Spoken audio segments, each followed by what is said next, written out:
अंचलनामा में आप सभी का स्वागत है। मैं हूं शक्ति प्रकाश श्रीवास्तव। मोदी की सियासत में गंगा, बिहार और बंगाल। प्रधानमंत्री नरेंद्र मोदी के सियासत की अपनी अलग परिभाषा है। वो सियासत की परंपरागत समीकरणों का अनुसरण करने के बिल्कुल आदी नहीं हैं। उनकी सियासत का अंदाज ही अलग है। अपनी ऐसी ही सियासत का मुजाहरा बीते दिनों उन्होंने अपने पश्चिम बंगाल दौरे पर कराया। उन्होंने कहा कि हमने बिहार से जंगल राज का खात्मा किया है, अब पश्चिम बंगाल से भी खत्म करेंगे।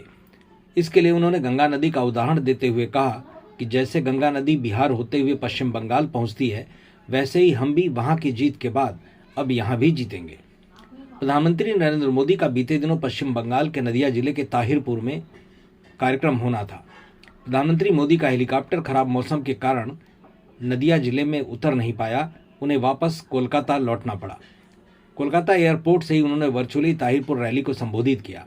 रैली से पहले प्रधानमंत्री ने वर्चुअल माध्यम से 3200 करोड़ रुपए की 2 राष्ट्रीय राजमार्ग परियोजनाओं का उद्घाटन और शिलान्यास किया।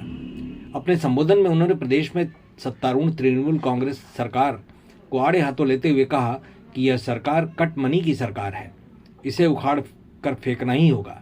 इस जनसभा के जरिए मोदी ने बंगाल में बीजेपी के चुनावी अभियान की शुरुआत की।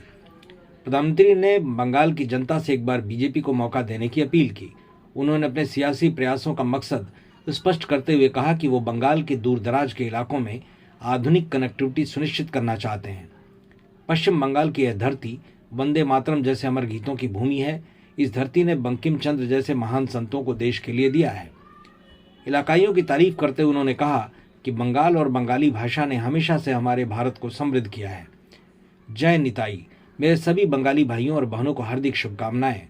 उन्होंने अपने संबोधन की शुरुआत ही क्षमा याचना के साथ की कि मैं प्राकृतिक आपदा के कारण आप सबके बीच उपस्थित नहीं हो सका।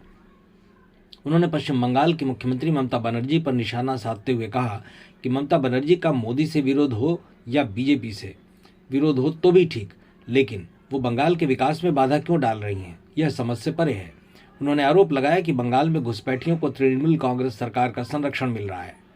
उन्होंने उपस्थित समुदाय को आश्वस्त किया कि जल्द ही आपकी समस्याओं से निजात मिलेगा, इसके लिए बस आपका सहयोग चाहिए। मतलब की बात में आज बस इतना ही। कल फिर मुलाकात होगी इसी समय, इसी चैनल पर। तब तक के लिए नमस्कार।